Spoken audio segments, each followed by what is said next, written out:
All right, I think I'll just get started because it's time, and if we get in the habit of waiting right behind you on the stool, how's that?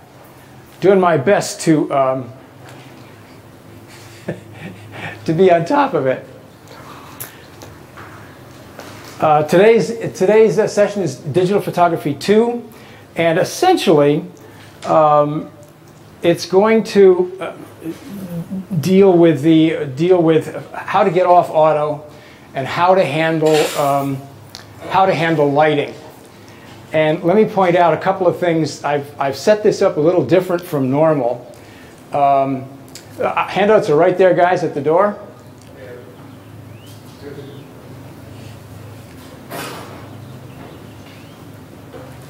I noticed on the videos of these sessions that you really can't read what's on the screen.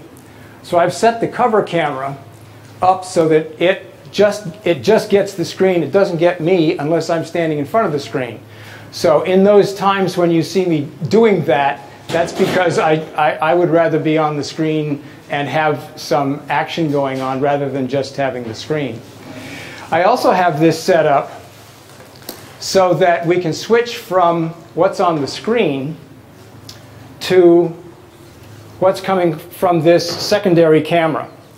And that way I can do demonstrations, lens demonstrations, lighting demonstrations that you can see on the screen and that camera will pick up. Okay? I also have this set up so that I can take my camera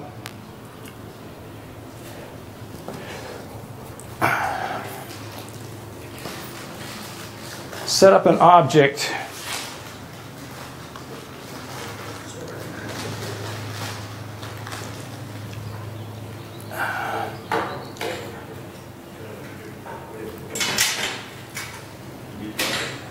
object and shoot it here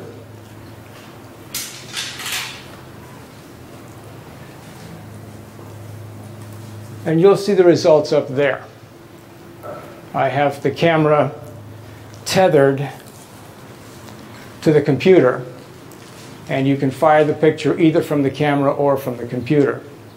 It makes it very handy to do. The most useful thing about it is if you're in a situation like this where you really have to find out if you're in focus, and you really have to find out if you have your enough f-stop, and if you really have to find out, if you really have to check the picture each time, you can have a big version of it on your computer and do that. Now, I'm using Lightroom to make that connection. AC/DC doesn't do that. I checked that this morning to see if it would. But that's one of the features in Lightroom. There are other ways to go tethered, and it's not always useful because you got to run wires and stuff. And the object of this session is more to have you able to grab your camera, shoot a picture without a lot of setup, but with some additional understanding of how to get the best results when you're grabbing your camera and you're shooting a thing, especially on a trip or something like that. Okay, so that's what today's session is about. Does everybody have a handout? The handout is nothing but the PowerPoint. The PowerPoint items. So the overview, what we're going to do today is I'm going to run a couple of quick questions, and then we'll go through the basic modes of your camera. Those are the basic adjustments you have that are somewhat manual, but mostly automatic. Then we'll talk about the advanced modes where you have control of everything. Then we'll talk about how to handle light, and I brought in some objects. And we even have a visiting object that we can work with because I want to give you some ideas about how to use the light. And the object of that is not necessarily to talk about how to use light on a tabletop, but how to be outside shooting somebody in front of a building and remembering the stuff we talked about here about how to get that person in the right position so that you get the best results without having to do much else, just by thinking about it. Hello! Handout is right there. Yes, indeed. Yes, indeed.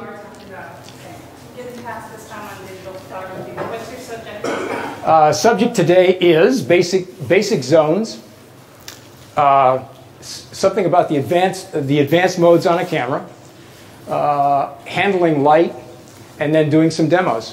And what will be your next discussion in 2 weeks? I don't know. I haven't talked to Rick. Okay. I don't know. Okay, I'm going to pass the camera stuff out. I was hoping more for the computer. No, that's next week. Rick will be back. Okay. All right. Thank you. Sure. That's okay. Sure. Thank you. Okay, some basic questions.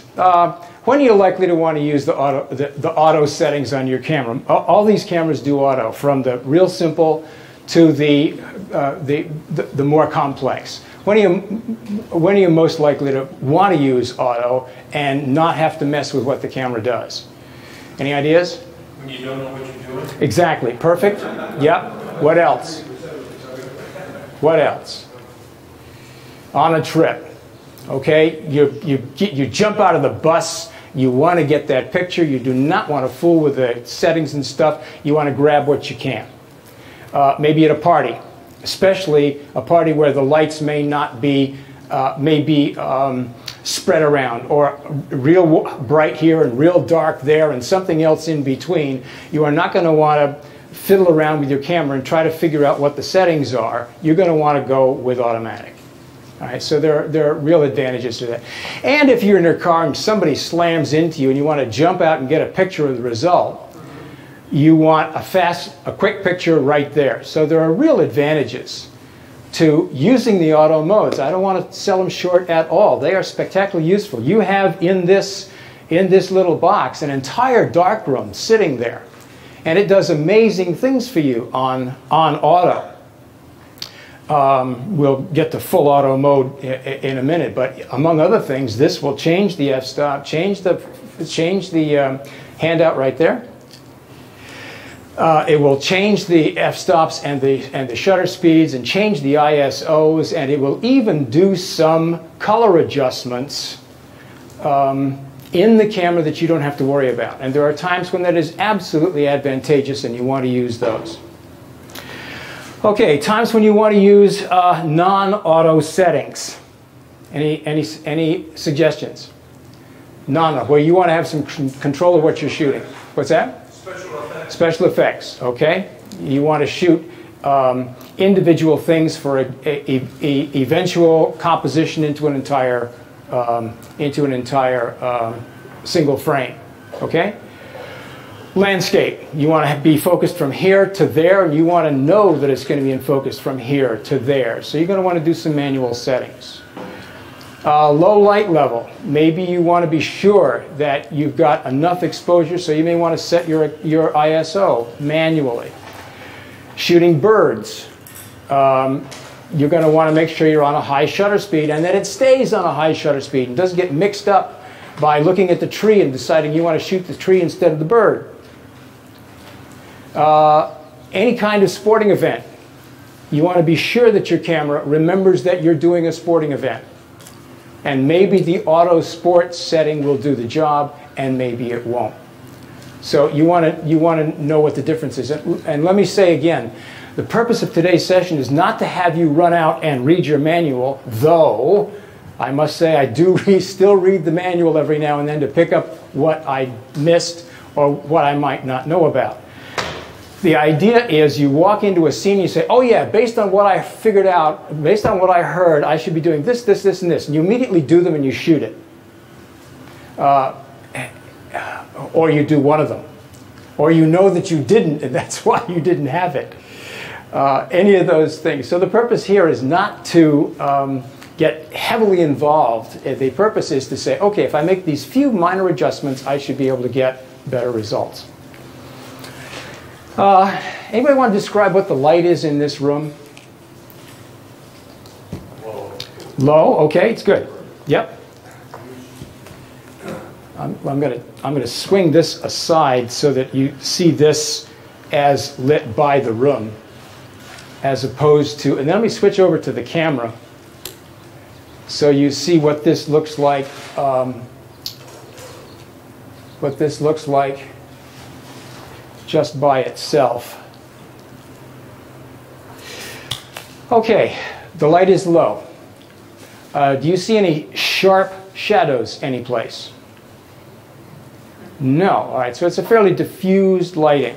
As a matter of fact, if you look at people's faces, you'll notice where the light spots and the dark spots aren't all that separated. You don't have anybody here who has a real bright side and a real dark side on his face.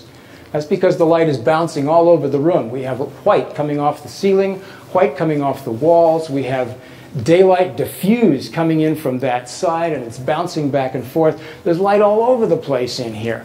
The trick is to look at the shadows and notice that they're there, and then adjust your subject or adjust yourself to make those shadows work for you.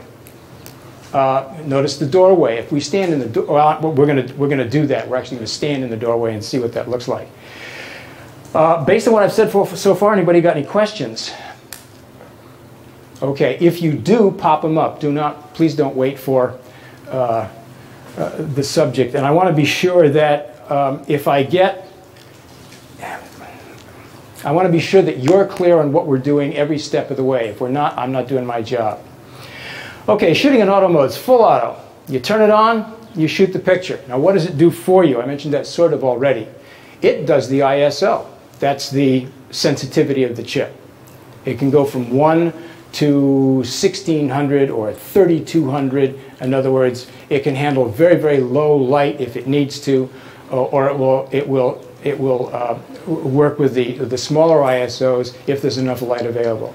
It'll set the ISO. It'll set the shutter speed. It'll set the f-stop based on an average.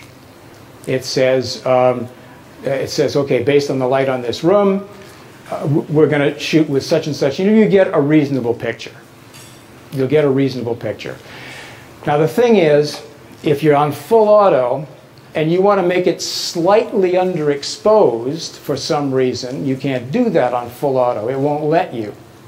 The same with slightly overexposed. Let's say we're shooting somebody's face and we don't care about the rest of the room. We want the face a little bit lighter. You can't do that in auto. What you can do in auto is zoom in more on the face, and then the camera will ignore the rest of the room and just focus on the face. So if you know that the camera is going to do that, you can say, I want this person's face. Great, go for the face and get a picture. Don't go for the room and hope the face is right. There's a difference. So it helps to have decided as you're shooting what it is you really want to shoot. I think I'm as bad as anybody else. I'll shoot a room because I want everything in it. Well, everything in it is there, but none of it's very good very often. So what is helpful is to shoot a master shot, a cover shot, and then go for the details, and then you've got it all. In digital, it doesn't matter. In digital, you have all those frames. It didn't cost you a penny to get the extra pictures. And I must say, from I shot slides for a lot of years and was very sensitive to how much it was costing me every time I had to buy a roll of that slide film and process a roll of that slide film and throw away 3/4 of what was on that roll of slide film. So this is a stunning, spectacular difference. Portrait auto. Now, let me make a point here. I'll switch back to this. See if it can pick it up. If it can't, I may light it. You have on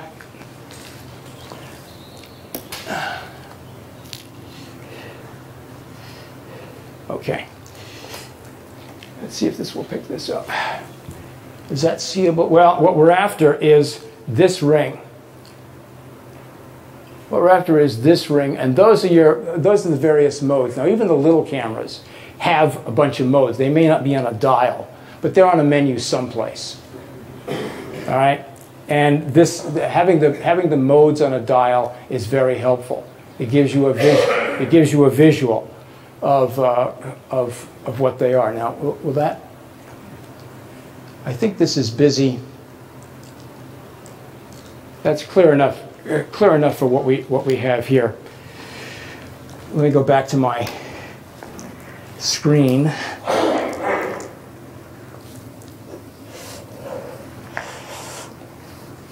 All right.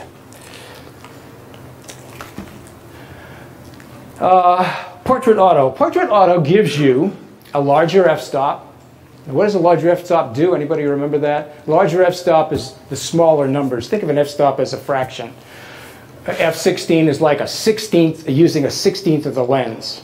And f2.8 is like using a 2.8 of the lens. In other words, f2.8, the iris is quite a bit open. For portrait, you often want an open iris. Anybody remember why? Mainly, it's for depth of field. It's mainly so that you get the face, you get the eye in focus. You focus straight on the eye. That's what you're after. Maybe you don't want the nose in focus. Maybe you do. If you want the eye and slightly behind the eye in focus, you would for sure use a wide f-stop.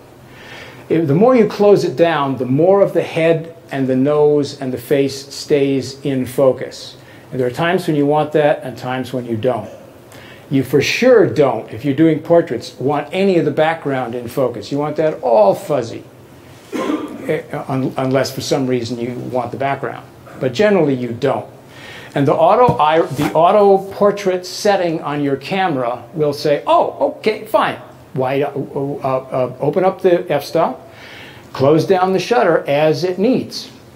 It also adjusts the pickup software to emphasize skin tones. All right, so it's doing more for you than just shutter speed and f-stop. It is also adjusting the picture, the way the picture is captured for you. You switch to landscape. Same kind of thing. Switch it to landscape, and what do you get? You get a smaller f-stop. Why? Smaller f-stop gives you a greater depth of field, more range in focus. You get the rock there to the hill there. And that's what you're after. It also emphasizes, it also picks up the blues and greens a little brighter than it would in other. Now, that's with mine. It may be slightly different with yours, but that's going to be the basic idea. So shooting landscape mode will tend to do that.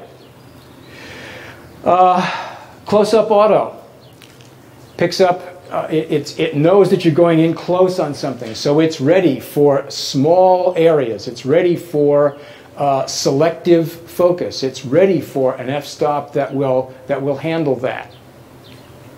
Okay? Further on down, sports and motion. We talked about that a little bit already. It goes for the high shutter speed, 1,000th, 2,000ths of a second, and it knows that you want that. What you sacrifice, of course, is f-stop.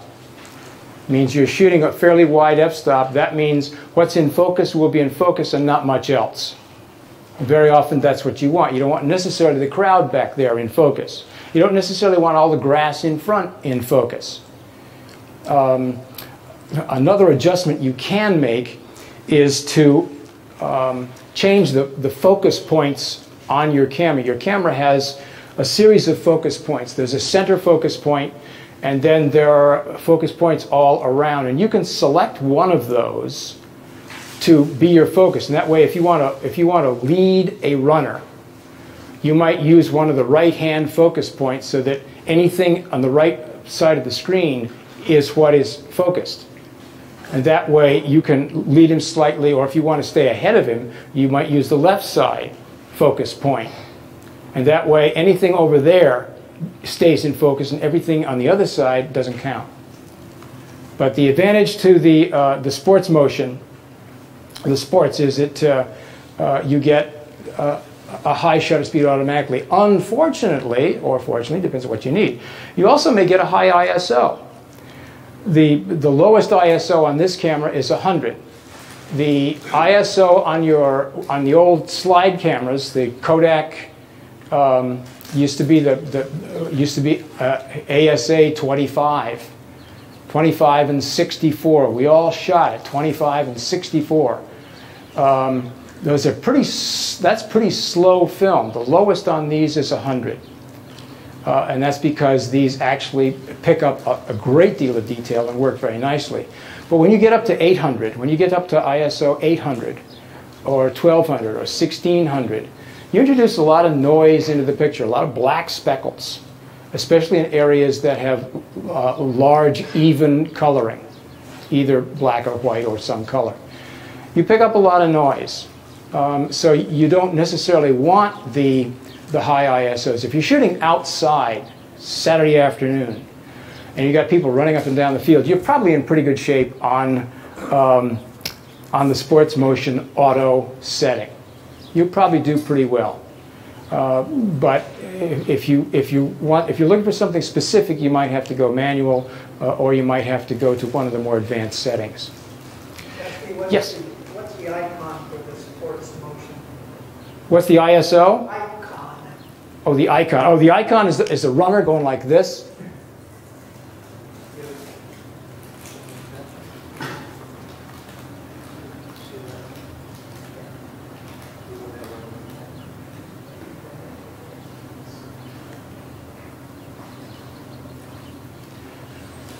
Should be there.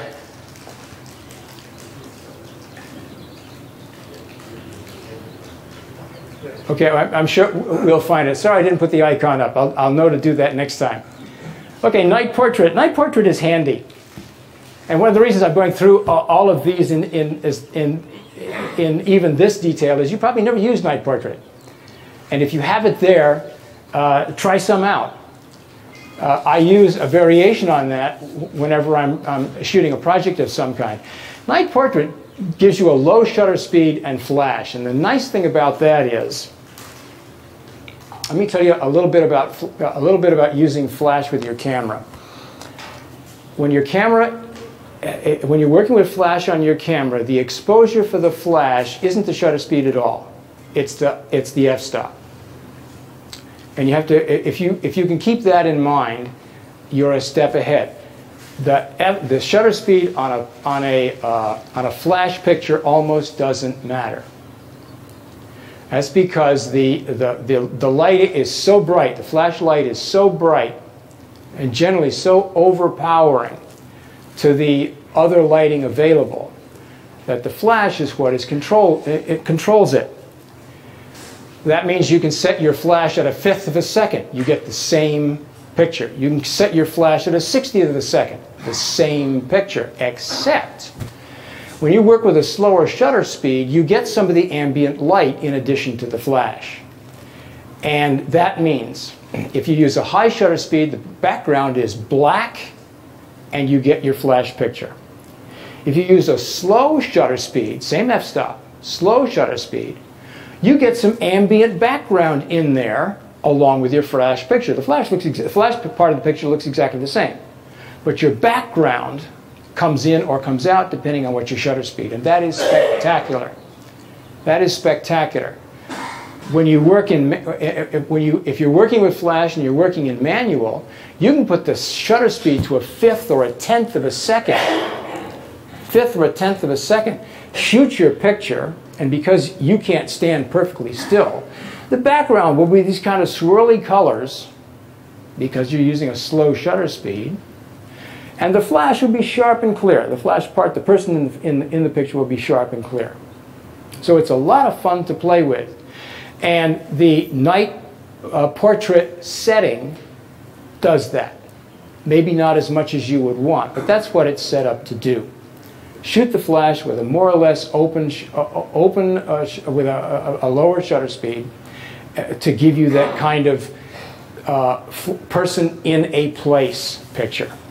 Works very. Sunsets. What's that? Great fun at sunsets. Yeah.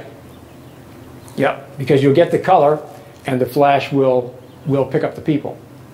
It'll work nicely. Then you have a disable flash.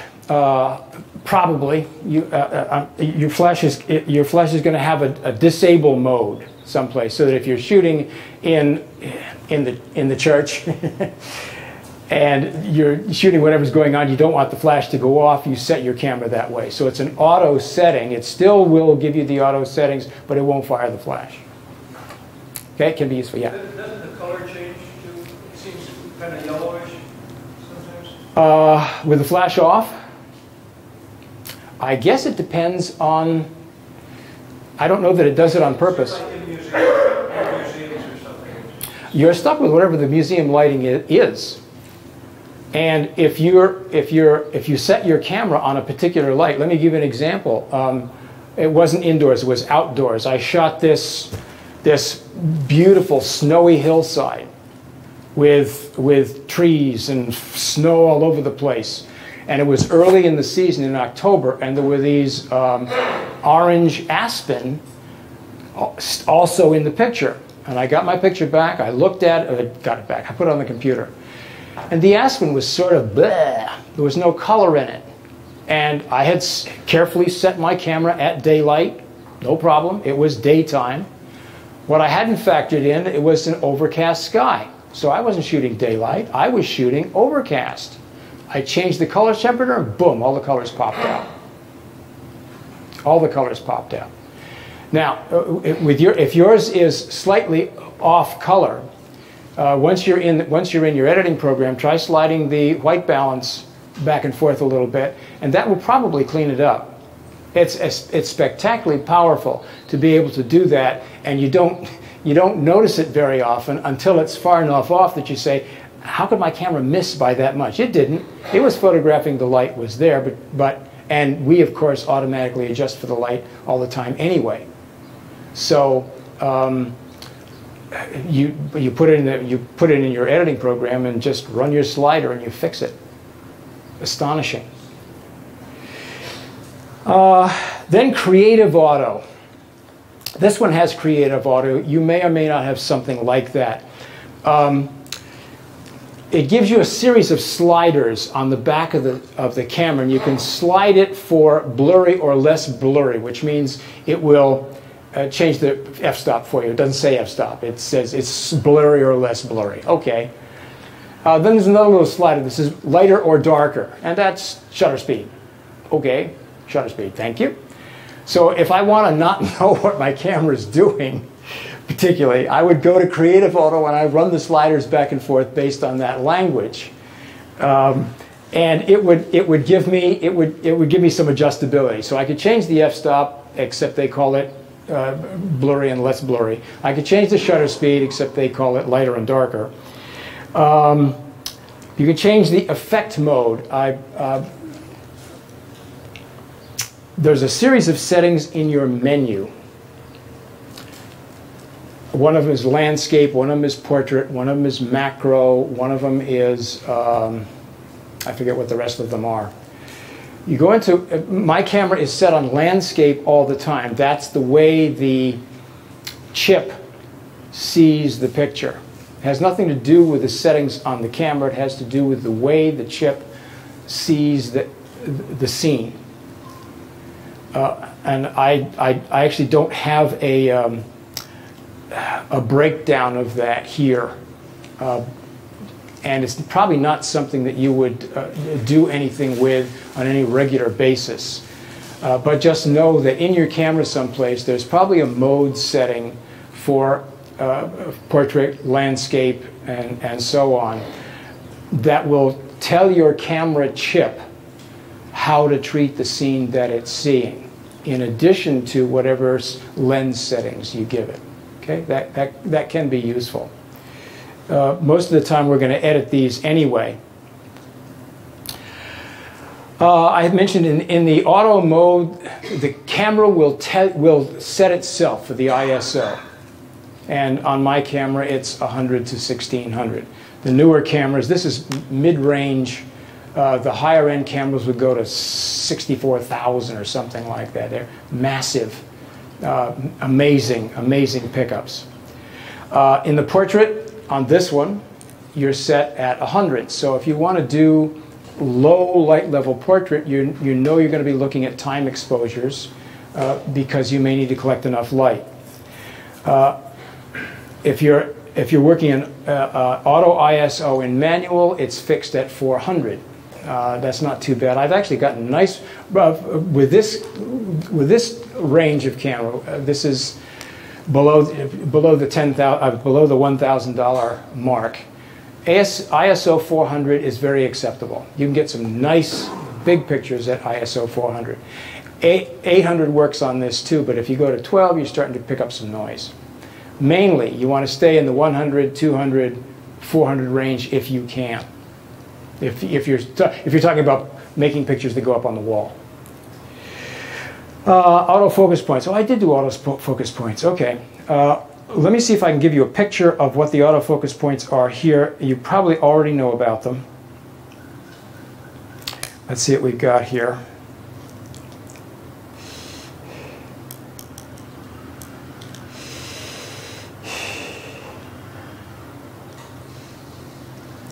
Okay.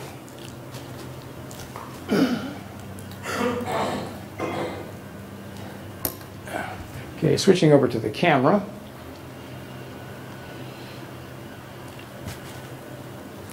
Can we see them here?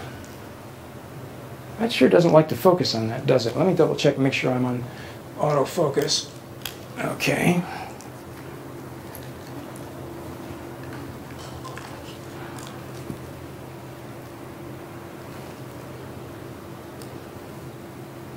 Okay, now you can see those are the focus points for this camera. All right? And that means anything that those points touch in the scene, it will try to focus on. One or more. You can select any one of those, which is what I was saying about the sports picture. You can select any one of those, but and this camera only has, I think, 9 focus points. Some of the bigger cameras have 16, 24, 30 focus points, and you can select one or more. The advantage to knowing about them is when you set your picture up, if there's a specific thing that you want to be sure is in focus, adjust your camera so that one of those focus points is on that object. Press your shutter halfway down and then readjust the picture before you push the shutter down the rest of the way. All right? That way you know that that thing that you want to be sure is in focus is in focus. Okay, so those focus points are very handy. Autofocus. In autofocus, they're all selected, and it can go from automatic to servo. Some of the cameras will start on an object, and if the object in this frame moves, the camera will shift to a follow focus mode, and it will track that thing and keep it in focus. All right. Some of the modes, some of the cameras will do that, some won't. Image stabilization is you have two versions. I mentioned them last time. You have optical image stabilization, in which there's a little motor in the lens, and it whirls around and keeps things. It stabilizes the picture so that you can use a longer exposure if you need to, and it will still be solid. The disadvantage is if you put your camera on a tripod and you leave the auto exposure on, and you leave the stabilizer on, and you have a long exposure, the picture will move and it will be fuzzy. Guaranteed. I've seen it happen. All right, so if you're going to use a tripod, take your stabilizer off. If you take the camera off, you can put the stabilizer on. Yep, question? No, okay. Looked like you had a question. You want it? Yes. Yeah, have you run across any studies comparing the effectiveness of image stabilization, say, inside the lens like Canon uses versus the chip or the camera? Oh, you definitely don't want to use the chip stabilization if you can avoid it. The reason is chip stabilization adjusts the image as it floats around the chip, which means you can't use the whole chip for the picture because it's busy stabilizing. That's the difference. The image on the chip is smaller to allow for the image to float around on the chip to provide the stabilization, and you can't get as large an image as the chip that you have. You sacrifice some. So you don't want to use the the digital at all if you can avoid it. There's that one. All right. Now, down to the manuals. How are we doing? Okay, we're not. Yeah, we're good. You have a program exposure. That's the simplest of the advanced modes. It selects the f-stop. It selects the shutter speed. You select the f-stop. You select the shutter speed. It does everything else. On my camera,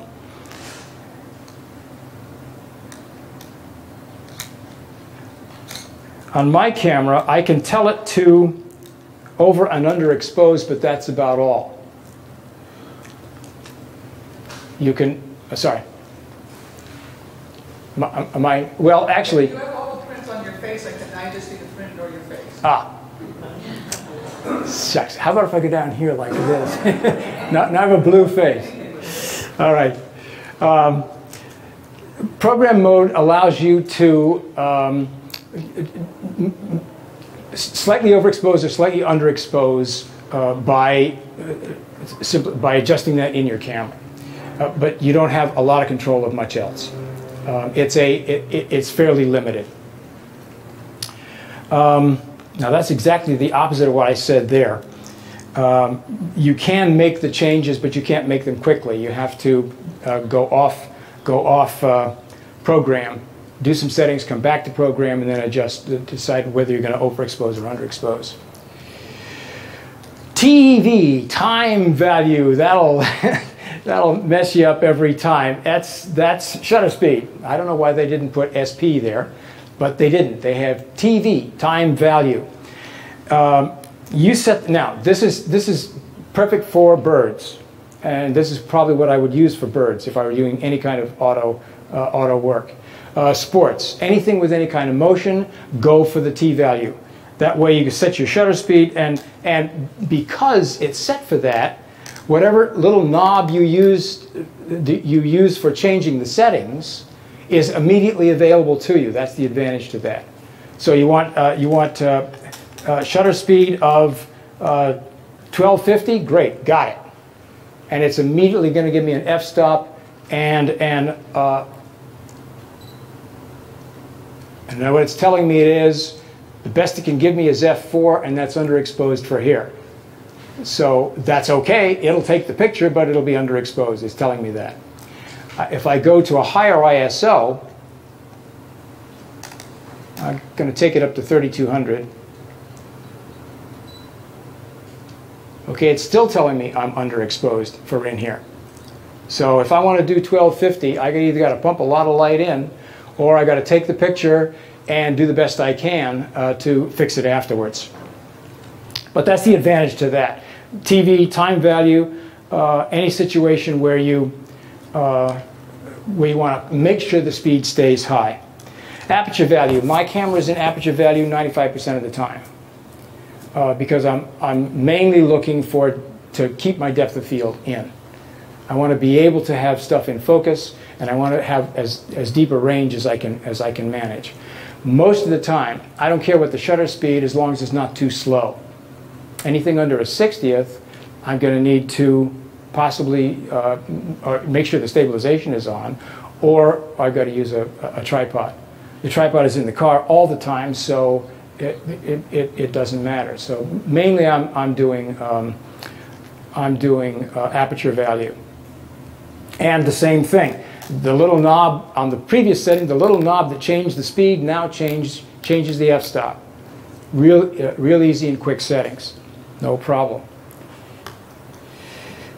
Manual exposure. How many people have never used manual exposure? Everybody's used manual? Outstanding. Okay. If you haven't, probably it's because you think, oh my gosh, how can I possibly know enough to use manual? You have an extremely useful gizmo in your camera, and that's a light meter. That's a light meter.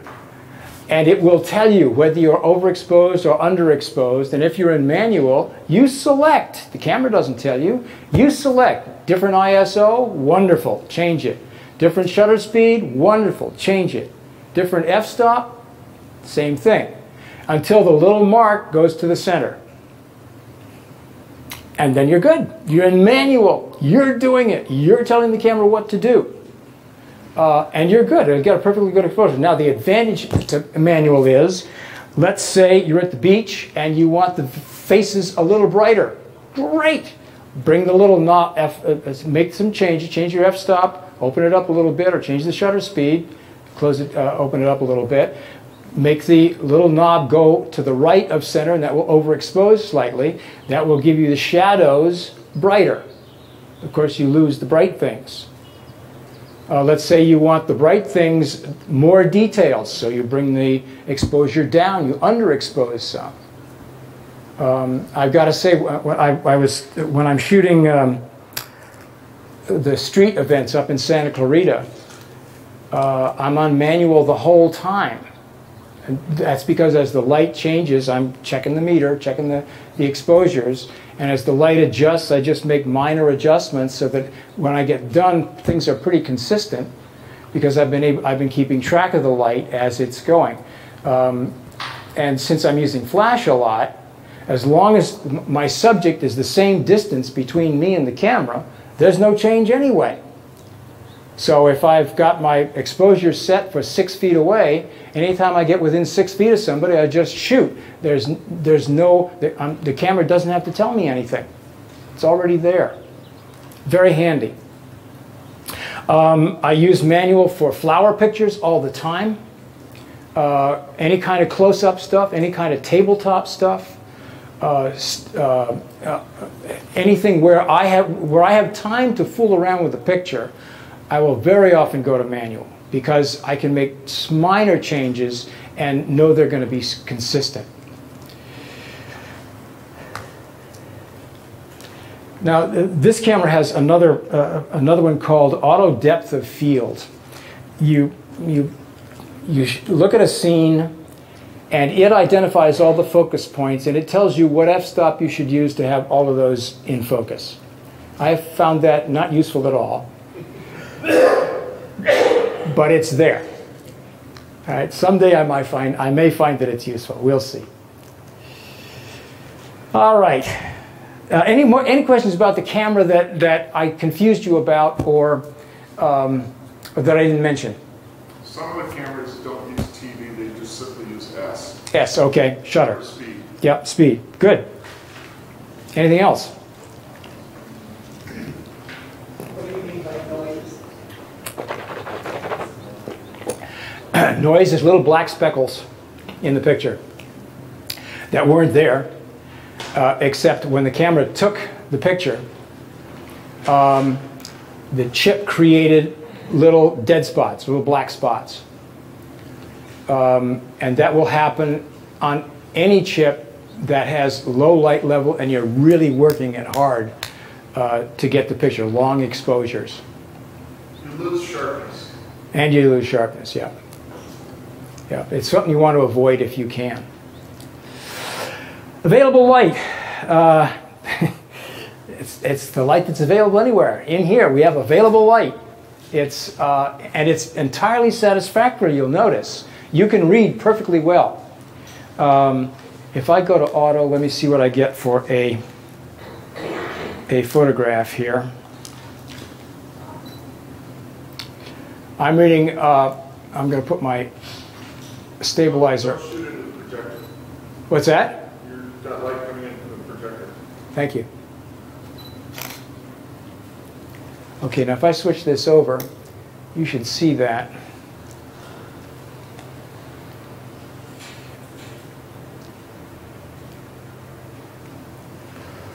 You should see that. There we go.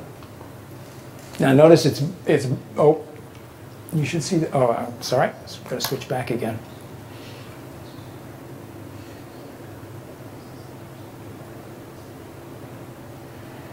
There we go. Notice the light is blue because I'm set for sunlight.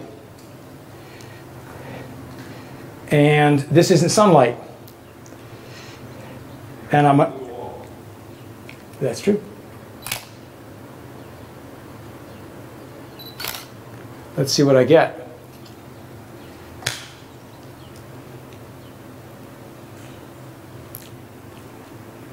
Well, nothing very stunning. Nothing very stunning. Oh well. I'm going to switch back again. All right. Any light that's available.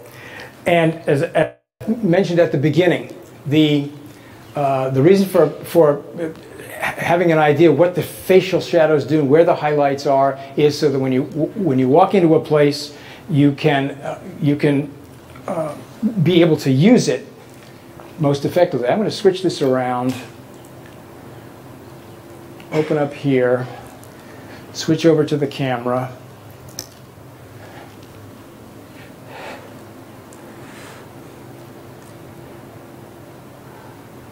You got to know how much I worked out trying to figure out what the walking patterns were going to be able to do this, so I wasn't walking over my cables or bumping into things. So far, I'm about 85% pretty good.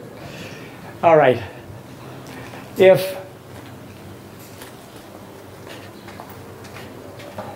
There's your usual. Now, notice that even here, notice how the light changes on the body.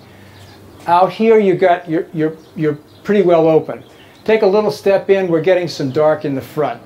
Take another step in, two sides are light, center is dark. The face now has a solid line down the middle. Come in a little more, you've still got color. I mean, you've still got light, shoulders are still lit. We've got some light down here. The legs still have definition, right? There's shape there. The more you come in, now I'm fairly flat. Detail's pretty much gone. All right? And if I come in more, it's going to be even more silhouette. With next to nothing of me anymore, you've got to look at the outside because that's the only thing to look at. All right? But you'll notice there was reasonable stuff to work with up to here as they're coming in. If you grab them coming in before they hit the door, you've got a possible shot. You've also got a possible shot here depending on what your objective is. There is still color here. There is still shape. There is still detail. All right? That can work. Now, let's say you want to get a picture of somebody in here and you don't have much else. One of the things that you can do is take tracing paper, roll the tracing paper, roll it down the door, and you suddenly have a huge, soft light source. And in that situation, you get the light coming in from the side. You can see it on the side over here. You get the light coming in the side. If you put your camera over there, you can use that light source even in here without changing much else. Now notice as you come further in, you lose the light. Partly because you're moving away from it, partly because the light source is getting smaller. All right, the further away you move from it, the smaller that light source gets, and the sharper the shadows are going to be. Move it closer to the light source, and there's going to be more wraparound. And that's the kind of thing you want to look for. Look for the wraparound to give you a sense of how you can use the shadow values that come out of that. If you have a white sheet, just an ordinary sheet, drop it in there. It gives you a huge, marvelous light source. Here's another one. I hadn't known about them before. This is a diffuser sock. It goes on these are fluorescent lights, so there isn't a lot of heat. I would suggest you would use fluorescence instead of incandescence if you're going to do something like this, because you can't get this far enough away. But the diffuser sock fits right on and takes what could be a really bright, uncomfortable light and smooths it out and makes it easy. And this was something else I picked up from a photographer. These are two bulbs in here with just a screw-in Y connector for ordinary screw-in bulbs. They're incandescent. This gives you 100, 200, 300 watts, equivalent watts. without that. And then the diffuser sock smooths it out really, really nicely. Really, really nicely. And if you don't see the difference, you think, oh, okay, you've got a white thing. That's pretty cool. But then the result is, I haven't changed my camera here. The result is a kind of smoothness around the light. Now, let me sort of demonstrate the same things I was talking about in the doorway. Given the face, and given, you know, this is a sprinkler pipe, very handy for that. I didn't have enough money for a Century stand, so I made one. Okay, now this is probably something you can actually. I've got to say, this is one of the things you should probably go home and try out, and just see. Look at the straight on. Straight on gives you fairly flat, fairly straightforward. You definitely don't want the sun behind you when you're shooting somebody. You want the sun over here someplace, right? Or over here someplace. You want it so that your person is lit slightly across to emphasize the shadows. Now, you'll also notice that if we move this away, the shadows will get sharper. Notice the edges. Notice the edges get sharper. You move the same light source in. You have to change the exposure, but the shadows soften up. And that's not because you're coming closer so much. It's because the size of the light in relation to the subject is different. The light's bigger. So if you take the same light and move it back, you get it sharp because now you're working with a small light source. Take the same light source in here, it smooths it out, it goes around the edges better because you've increased the size of the light, so to speak. Very handy to be able to work with. Let me see if I'm getting lost.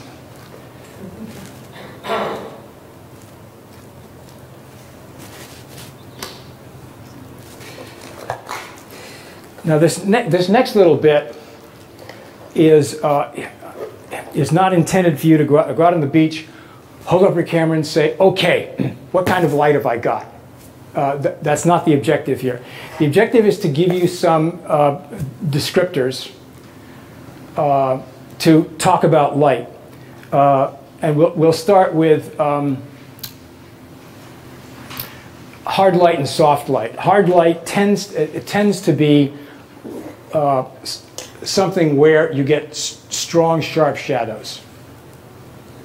All right, that means your light source is going to be small, or you're in an area where there's a light source and there's not much around in the room to cause reflection to soften up the shadows any. All right, you have a hard light source. Soft light source is going to be larger, more diffuse, less specific, and hopefully with some reflectance. Oops. Hopefully with some reflectance.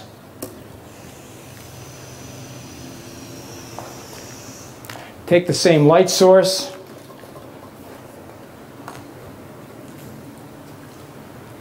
and add it in. You can open it up and change the shot considerably without buying a lot of gear. These are the cutouts from the mats that I use for framing. So I have a stack of these. And it makes it real easy to open it up with just reflections. And you can control that really, really specifically. You can also block light doing the same thing. Prevent light from getting in to intensify a shadow. Works really nicely. So that's the hard light and the soft light. Some of these others are really useful. We talked about diffused already, and and part of it is by putting the sock on, part of it is by putting the thing over the door. And what you get then is something called shadow value.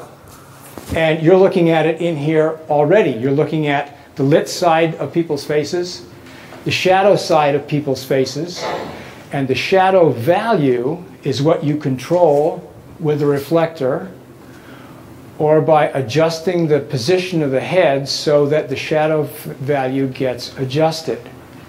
Now we all know that, but it's handy to say, oh yeah, shadow value, son of a gun, I should do this. There we go, better picture.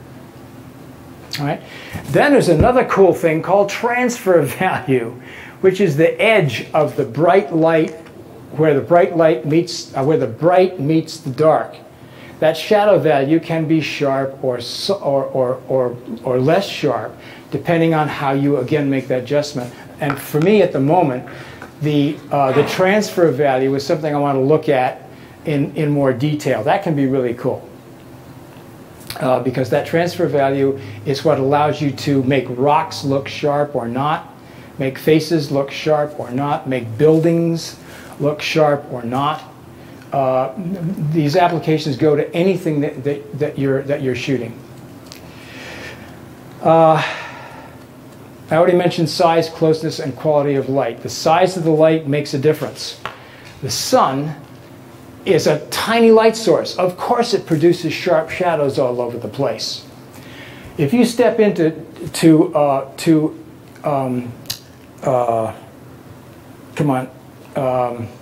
exposed shade, outside shade, direct shade, shade from a tree, everything is bright, you're in a shaded area.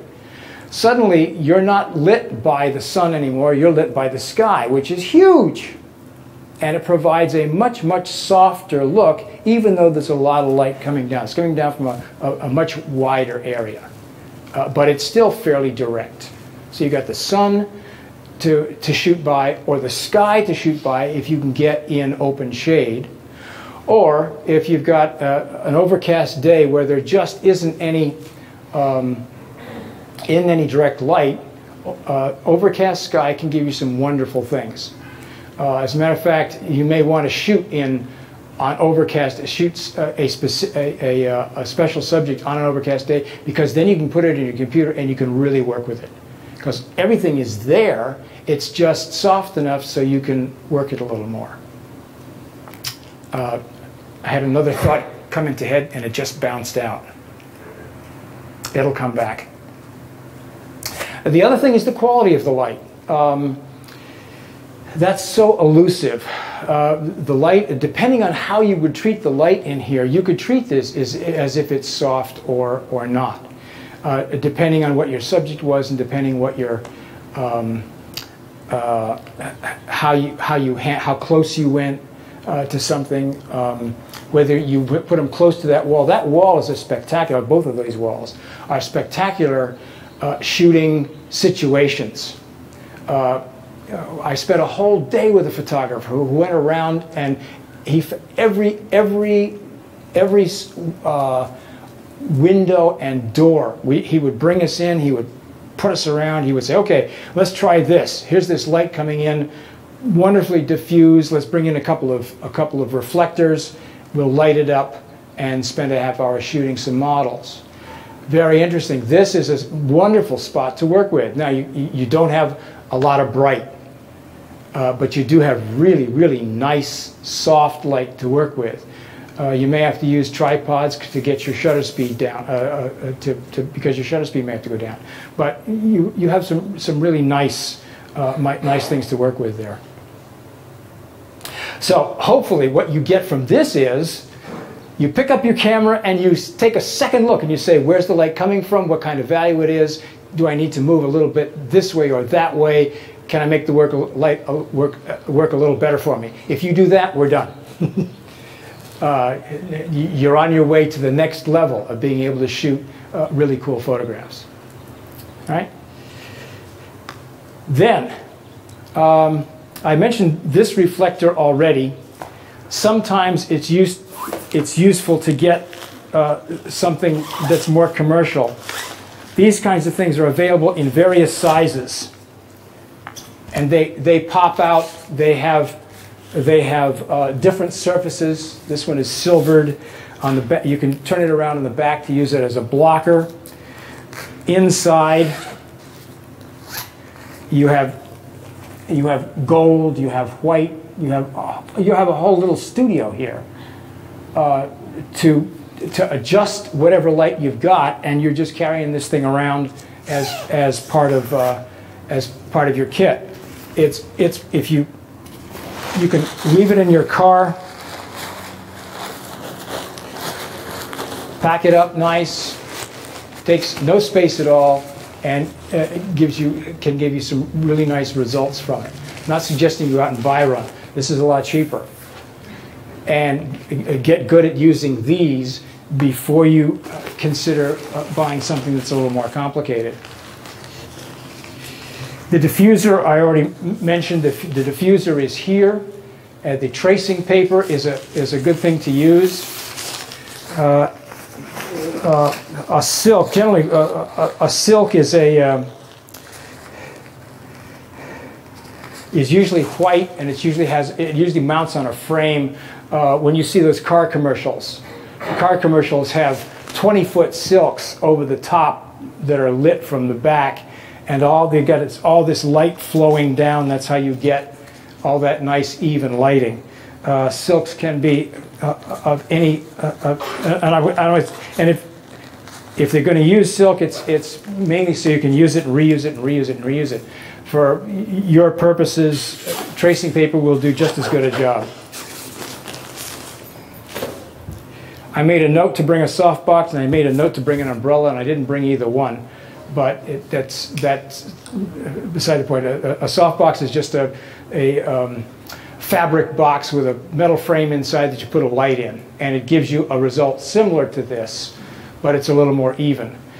The umbrellas I like a whole lot. The umbrella, you pop open an umbrella, it's white, you put a flash on the handle, shoot the flash into the umbrella, and what bounces back is a large light source.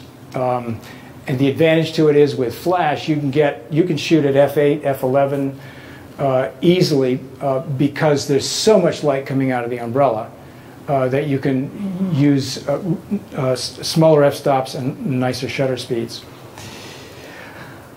Okay, we already did, the magic hour. I didn't mention the magic hour yet. Death Valley, before sunrise, can be really cool. You see colors in those rocks that you absolutely cannot see when after the sun comes up. It's too bright. And that goes for any place. The magic hour is the time right after sunset. There's no more direct sun, but the sky is really well lit. There's light all over the place, but it's generally shadowless. And it can be very useful. Same with sunrise. Before the sun comes up, there's spectacular color there to work with, and it can be really useful depending on what you want to get. I mentioned the others already. Okay, excellent diffusers. What I want to do next is just spend some time doing some lighting, if you don't mind.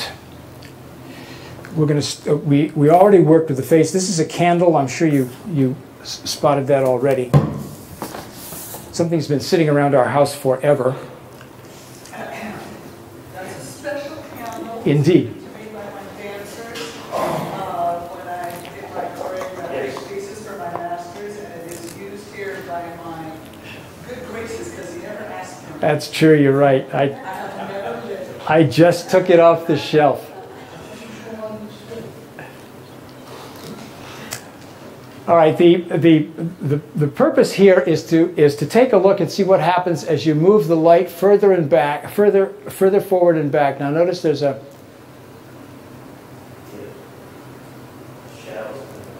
shadows adjust a great deal.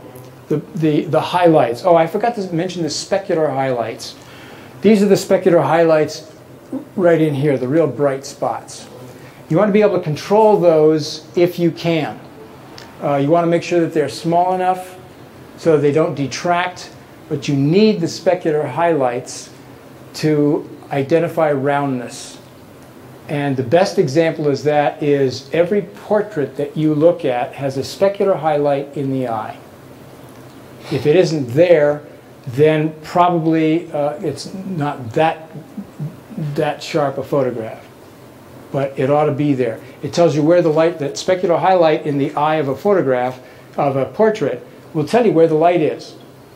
You can identify very often, if you look closely, you can see what kind of light they used, because it can be that sharp and clear. But that specular highlight is really necessary to create the shape and dimension of what you're looking at. So the specular highlights can be really useful, but sometimes they have to be fuzzed down. Yep? What about a shiny forehead on a person? Powder. Yeah. Powder. That's why there's so much powder. Yep. Okay, and we already pointed out that the moods to this can vary a whole lot based on where you place the light. And that's my whole point here is whatever you're shooting, if you pay some attention to the light, you'll get a better sense of, you'll be able to take a better picture of what it is you think about what you're shooting. So you can go either side, start running from the back. Now, traditionally, there's a lot of photography is done with what's called a north light.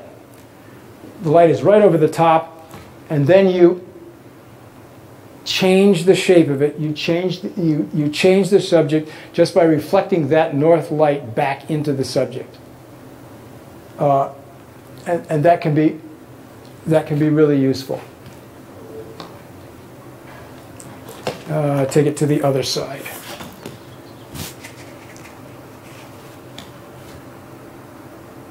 You have a lot of control of it. So the light doesn't have to be in the front. Chances are you don't want it in the back particularly, though you might. In this kind of a situation, if you put it in the back and then put a little pin light in the front, you can bring up something in the front shadow that'll work for you. So that's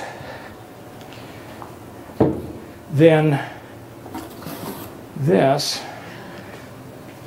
This was actually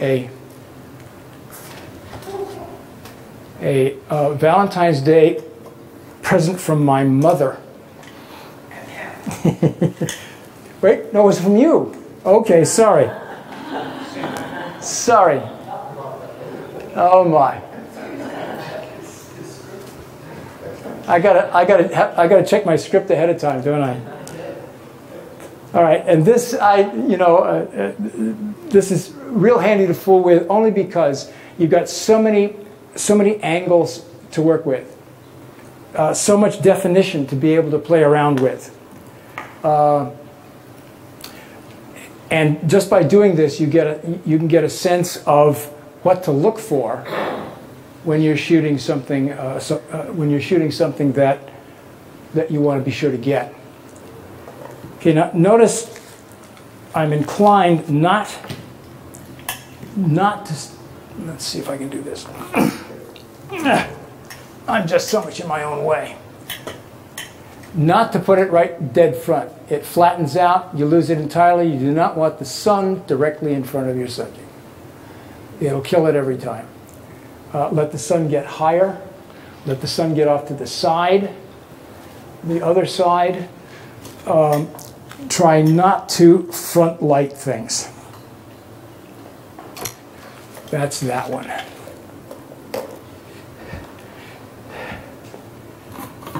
Except for, I gotta say, I much prefer demonstrations than I do to straight talking. Except when you're shooting glass, you do tend to want to shoot glass from the back. Shoot it from the front, it tends to flatten out, and you tend to lose some of the detail. From the back, I wish that would focus better. Hang on a second.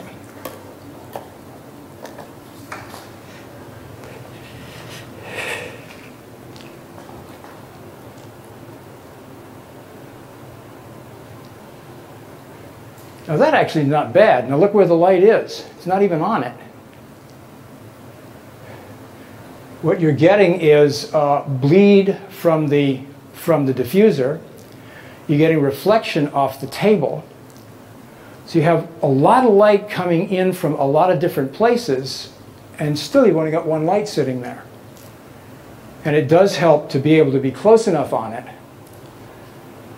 to be able to pick up that detail. So that works really nicely. So that's one situation where for sure you don't want a light from the front or even from in front at all. Okay, now Dave brought something in. I'm going to be very careful with this.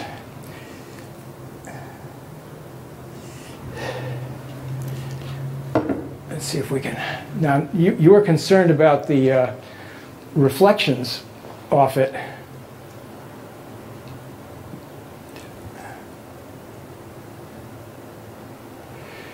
And this lighting in particular. Concern was picking up the pattern of wood and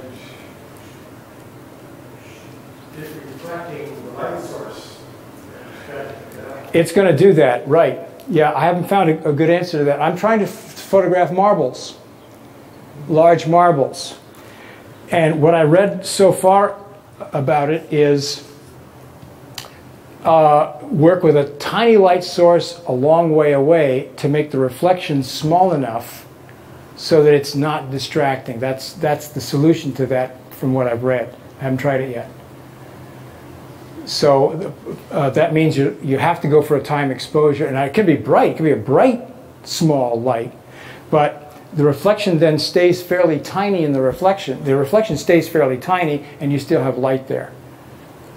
And as I understand it, that answer is use a small light source that doesn't. Because I tried the same thing. I tried this kind of thing, and I lit the top. I tried 3 different lights. Yep.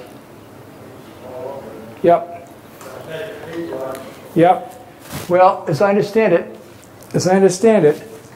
use a small source. Notice that you're not getting anything really, really big there.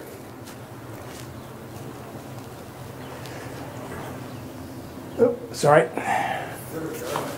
What's that? Yo, sorry.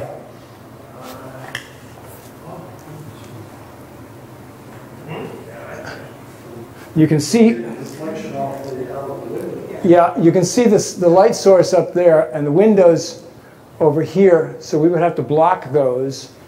But at the moment, the one we can control is the little round one. And you can get that quite a bit smaller just by moving it away. So I would try that.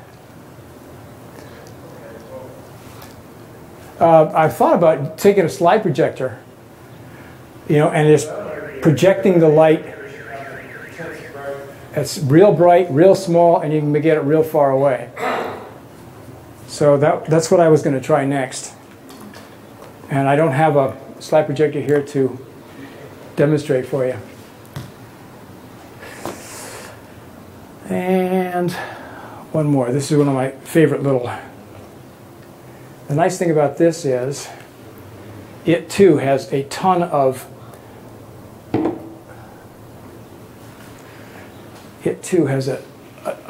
shapes to work with. This was a gift from Evan. Let me change this. You can see how wrapped up you can get in shooting anything specific. It's really easy. And it really is useful to go to a location where you want to shoot and make sure you've got some time just to wander around and look at it and rediscover it, even a place you've been, to find out what was there that you missed the last time.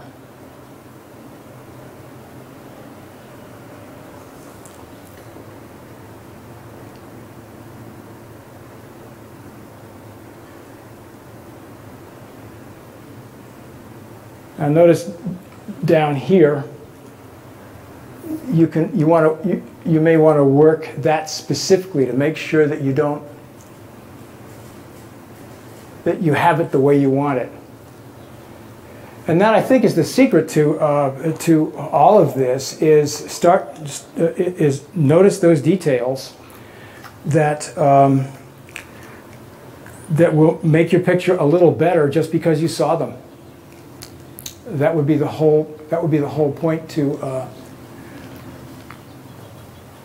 this session. Get so you can see. Every time I go to a photo workshop, most of the people there say, "Gee, you're a photographer. You're a working photographer. I want to know how you see." That's the major question people have, and that's what I think that's what you get to. Some people get used to seeing particular things. Somebody shoots just head and shoulders headshots. This guy in New York does headshots. He charges $1,200 for a headshot, and he's in demand all the time because he's got headshots down to a guaranteed science. Somebody else will shoot landscapes. Somebody else will shoot architecture, buildings. Everybody's got a favorite. I'm not sure I've found mine yet, but the idea is look for the detail and see how you can make it work for you. I think I got to the end. Any questions? Okay. I hope you got something out of it. Thank you.